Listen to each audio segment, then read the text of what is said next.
Hello everybody and welcome. In this video I am going to show you how to charge your HONOR Earbuds to Lite using your phone.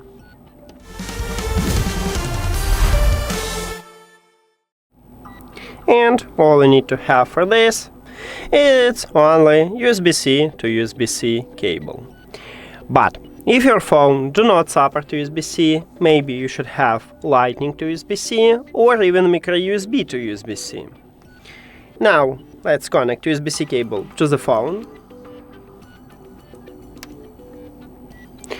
And at the bottom of the charging case we have also USB-C port.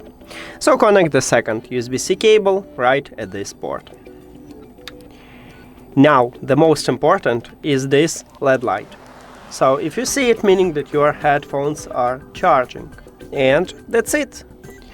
Thank you for watching this video.